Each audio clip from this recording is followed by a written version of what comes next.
One of the big lessons that we got in this process happened very early on. Phoenix was invited to audition, but he entered the process very late in the day, so he had 48 hours to learn some songs, learn his lines, and most importantly, learn a piece of guitar music. The piece of music was probably a little bit harder than things he'd already played, but more importantly, he only had 48 hours to learn it. And it was in normal music notation. It wasn't in guitar tab.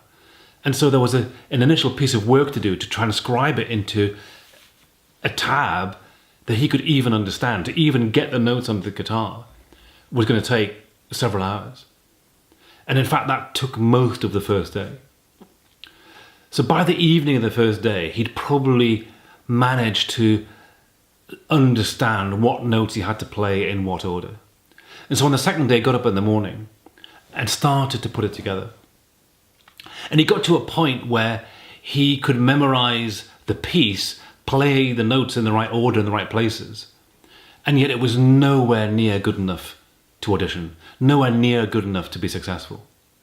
And the only thing between him and success on that day were the 10 hours available to him to practice. And having got to this point, he stopped playing his guitar. In fact, at one point in the morning, he sat there for 2 hours with his guitar, not playing it. And he was in this kind of numb trance, and nothing that I could do to encourage him or cajole him, break his pattern, was really moving his state. He just didn't want to play anymore. And we had a conversation, and something came up in that conversation that was a real insight about success and failure. What emerged from that conversation was, if he didn't practice, he wouldn't be good enough. And that would give him certainty in that moment. And the certainty would be he would fail, but it would give him certainty. And this was a process where uncertainty is absolutely the primary state at any one point in time. Auditioning for a show, the whole process of selection is a process which is set in uncertainty unless you're the person doing the selection. And here he was in a profound state of uncertainty. He's only just 11 years old.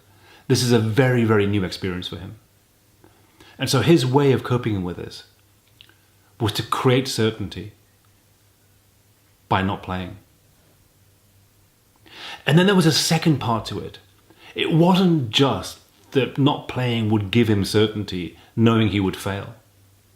If he did commit to practice, if he did commit to play full out, if he did commit to leave nothing undone, to leave it all out there on the table, if he did that and he failed, then he wasn't good enough. And so it was better not to practice and get certainty. It was better not to practice to know that he failed by not practicing than not being good enough. And there are two really hard things as a mature adult, never mind an 11-year-old boy. Two things that have to be taken on to be successful. The idea that you might fail, and the idea that you have to accept uncertainty.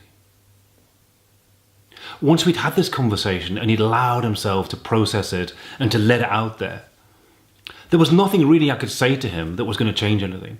There was nothing really in his mindset that could change it for him. It was really just being conscious that these were feelings and they were not about who he was or his ability. At that point he started playing again. And he played for the rest of the day until his fingers could take no more. It was a very, very powerful lesson. So if you became aware of what might be holding you back, is it uncertainty?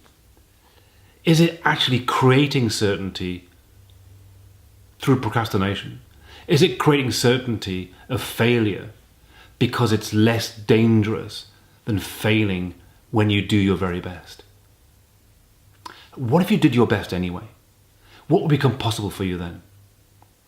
I look forward to hearing from you. Thank you for listening.